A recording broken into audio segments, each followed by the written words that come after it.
Bonjour à vous, bienvenue à l'école de guérison divine. Et aujourd'hui, nous allons d'abord lire Matthieu chapitre 9, versets 32 à 33.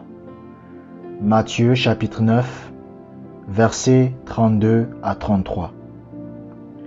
Comme il s'en allait, voici, on amena à Jésus un démoniaque muet. On amena à Jésus un démoniaque muet. Lisons la suite. Le démon ayant été chassé, le muet parla. Et la foule étonnée disait, jamais pareille chose ne s'est vue en Israël. C'est bizarre cette histoire. La Bible dit qu'on amène à Jésus quelqu'un qui est malade. Le gars est muet. Vous comprenez? Le gars ne parle pas, il est muet.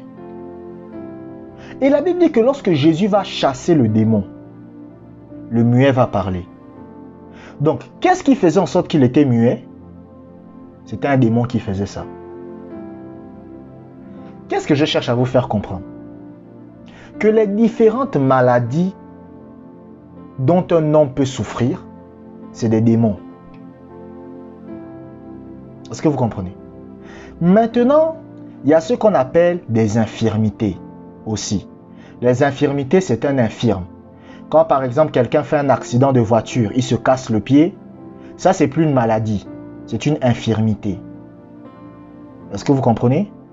Par exemple, quelqu'un se fait empoisonner par son ami et son estomac se détruit, c'est pas une maladie qu'il a, c'est une infirmité. Une infirmité, c'est-à-dire c'est un problème que vous avez dans votre corps à cause de quelque chose qui s'est passé à l'extérieur de vous. Voici quelqu'un qui est en moto par exemple. Il roule en moto. Pendant qu'il roule en moto, boum, accident de voiture, il se casse le bras. Vous comprenez?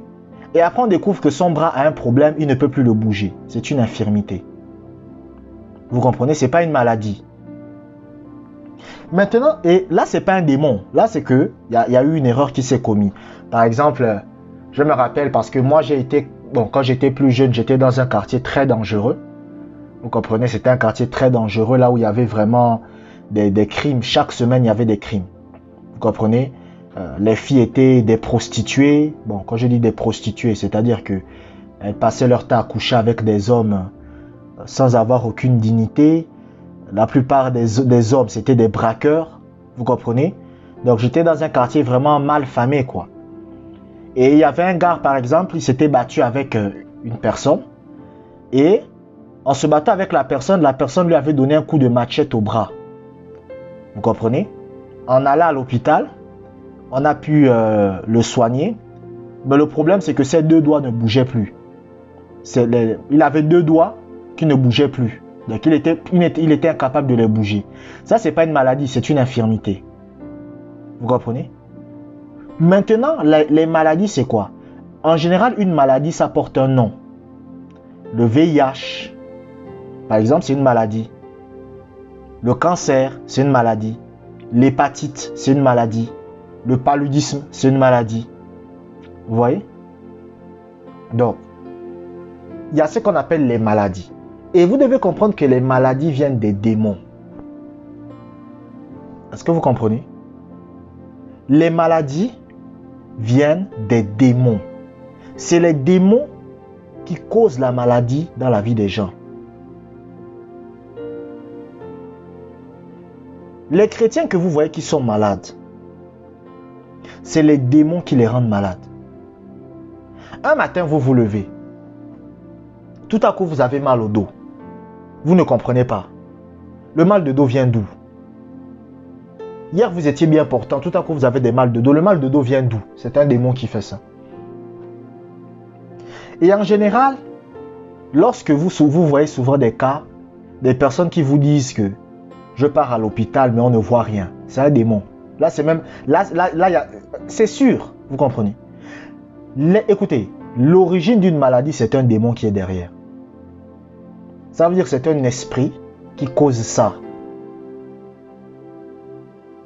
Vous savez, dans le royaume de Dieu, il y a des catégories de démons. Il y a des démons d'impudicité. Les démons d'impudicité, c'est les démons qui sont censés vous emmener à être dans la dépravation sexuelle. Il y a les démons, vous comprenez, de l'argent, qu'on appelle mammon. Ça, ce sont des démons qui sont censés vous donner l'amour de l'argent. Et il y a des démons de maladie. Les démons de maladie, ce sont ceux qui sont chargés de rendre malades les gens. Est-ce que vous comprenez? Et derrière chaque maladie, il y a un démon. Ça veut dire que si par exemple vous avez le palu, c'est un démon qui est derrière. Si vos yeux se mettent à gonfler, oh, c'est la saison du pollen. C'est la saison du pollen. Et vos yeux se mettent à gonfler. Ah, c'est le pollen qui gonfle mes yeux. Mais pourquoi le pollen ne gonfle pas les yeux des autres? Pourquoi c'est seulement vos yeux que ça gonfle? C'est un démon qui cause ça. C'est un démon qui cause ça. Lorsque vous allez aller chez le médecin va vous dire, non, tu sais, vous savez, pourquoi vos yeux ont des problèmes avec le pollen? C'est parce que il y a des gens qui ont des yeux plus sensibles que d'autres. Est-ce que tu comprends? C'est pour ça que tu as le pollen, blablabli, blablabla. Oui. Et ce qu'il vous dit, c'est vrai. Hein? Écoutez, ce qu'un médecin vous dit, c'est vrai. Mais le problème que sur le plan spirituel, c'est un démon qui cause ça. Même les maladies héréditaires. Oh, ma mère souffrait de ça. Vous aussi, vous souffrez de ça. C'est un démon qui cause ça. Quand vous voyez une famille qui souffre des mêmes problèmes, vous devez savoir que c'est un démon qui donne la maladie à toute la famille. Ce sont des démons qui donnent la maladie à toute la famille. Un démon a la capacité de rendre malade les gens. Mais est-ce que vous savez que même un ange peut rendre malade quelqu'un? Lisez la Bible. Lorsque Zacharie était devant l'ange, l'ange a dit quoi? Que tu seras muet. Et qu'est-ce qui s'est passé?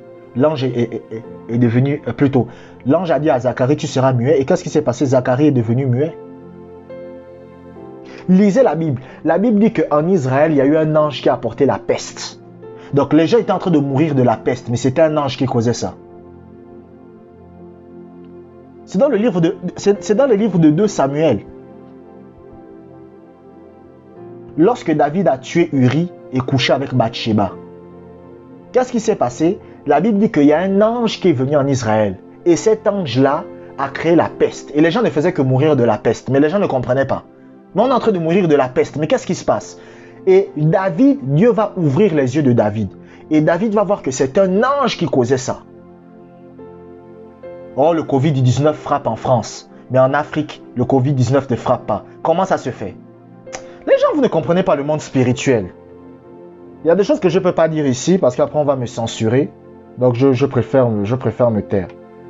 Lisons un deuxième passage biblique. Jacques chapitre 2 verset 18. Jacques chapitre 2 verset 18. Quelqu'un dira, toi tu as la foi et moi j'ai les œuvres. Montre-moi ta foi sans les œuvres et moi je te montrerai la foi par mes œuvres. Qu'est-ce que ça veut dire? Ce passage veut dire tout simplement que quand vous avez la maladie, vous devez savoir que c'est un démon. Donc vous devez chasser le démon. Et lorsque vous chassez le démon, vous devez agir et vous comporter comme si vous étiez déjà guéri. Est-ce que vous comprenez? C'est-à-dire que vous devez ordonner au démon de partir.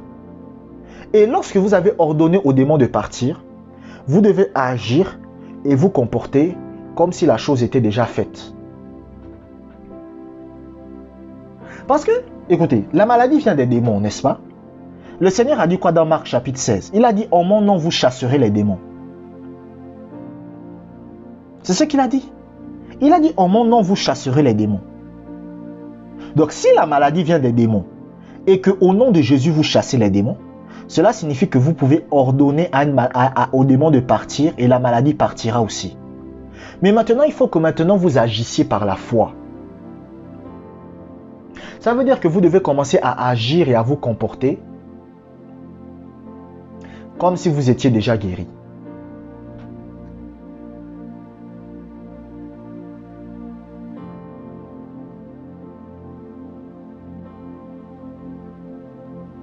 Est-ce que vous comprenez? Vous devez agir et vous comporter comme si vous étiez déjà guéri. Je vous prends un exemple. Vous marchez dans la rue. Boum, vous commencez à avoir des problèmes cardiaques. C'est un démon qui cause ça. Vous dites, esprit mauvais qui me cause des problèmes cardiaques. Tu pars maintenant au nom de Jésus. Lorsque vous lui avez dit de partir, vous savez ce que le démon fait? Le démon ne part pas d'abord. Il attend de voir si vous croyez vraiment en ce que vous avez dit. Est-ce que vous comprenez? C'est-à-dire que lorsque vous dites à un démon de partir, le démon va d'abord chercher à voir si vous croyez vraiment en ce que vous avez dit. Donc, il va d'abord rester. Pourquoi? Parce qu'il a envie de voir si vous croyez réellement en ce que vous venez de dire. Quand il voit que vous ne croyez pas, il reste. Mais quand il voit que vous croyez, là maintenant, il part maintenant. C'est ce qui s'est passé avec Jésus et le figuier. Vous savez, moi j'aime toujours prendre l'exemple de Jésus et le figuier. Vous comprenez? La Bible dit quoi? Jésus arrive devant un figuier. Jésus va menacer le figuier. Mais lorsque Jésus a menacé le figuier, vous comprenez? Le figuier n'a pas changé. La forme du figuier n'a pas changé. Le figuier était toujours pareil. Et Jésus est parti. Mais la Bible dit que lorsqu'ils sont repassés par là plus tard, le figuier avait séché jusqu'aux racines. Et les disciples ont dit à Jésus, comment ça se fait? Jésus leur a dit, si quelqu'un dit à cette montagne, ôte-toi de là et jette-toi dans la mer, et ne doute point dans son cœur, mais croit que ce qu'il dit arrive, il le verra s'accomplir.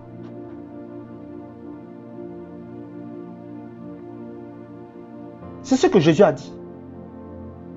Il a dit, il le verra s'accomplir. Donc, lorsque vous parlez à un démon, lorsque vous dites à un démon, va-t'en, vous devez croire que la chose est déjà faite, même si vous n'avez encore rien vu. Vous devez agir et vous comporter comme si la chose est réglée, même si vous n'avez encore rien vu. Parce qu'il y a des gens, quand ils disent à un démon, pars, et ils attendent que le démon parte réellement. Non, le démon veut d'abord voir si vous croyez en ce que vous dites. Et c'est lorsque le démon voit que vous croyez en ce que vous dites qu'il part. Un jour, Kenneth Hagin raconte l'histoire d'une femme. Elle avait des crises de folie. Et c'est sa grande sœur qui l'emmène. Donc sa grande sœur l'amène devant Kenneth Hagin. Et la femme avait des crises de folie. Parce qu'elle cherchait à écouter la voix audible de Dieu. Donc elle a eu des crises de folie maintenant. Et qu'est-ce qui s'est passé? Comme elle cherchait à avoir écouter la voix audible de Dieu, le Seigneur a révélé à Kenneth Hagin que c'était à cause de ça. C'est par là que Satan est entré. Et après maintenant, Kenneth Hagin va chasser l'esprit.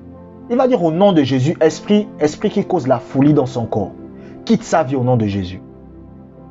Rien ne s'est passé, rien ne s'est produit. Rien. Il n'y avait aucun changement. Et la femme a dit, alors Kenneth Hagin, il faut encore chasser l'esprit parce qu'il n'y a aucun changement. Il a dit non, c'est réglé, c'est fait, retournez chez vous. Maintenant, en allant à la maison, la même femme encore s'est remise à faire des crises de folie.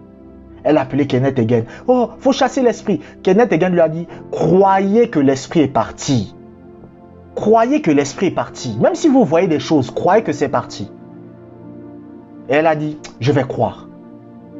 Et elle s'est décidée à croire. Elle a commencé à agir et se comporter comme si l'esprit n'était plus là. Devinez ce qui s'est passé? Sa sœur a été guérie. Pourquoi? Parce qu'elle a commencé à croire que la chose était faite, même si elle ne le voyait pas encore. Vous comprenez? Est-ce que vous comprenez? Donc, vous devez, lorsque vous chassez un esprit, lorsque vous chassez la maladie de quelqu'un, vous devez ensuite agir et vous comporter comme si vous aviez déjà la chose. Est-ce que vous comprenez? Vous devez agir et vous comporter comme si la chose était déjà présente. Comme si la chose était déjà faite. Est-ce que vous comprenez? C'est comme ça que ça marche. Parce que l'esprit mauvais attend de voir si vous croyez vraiment ce que vous avez dit. Abonnez-vous pour des prochaines vidéos. Que la grâce du Seigneur soit avec vous.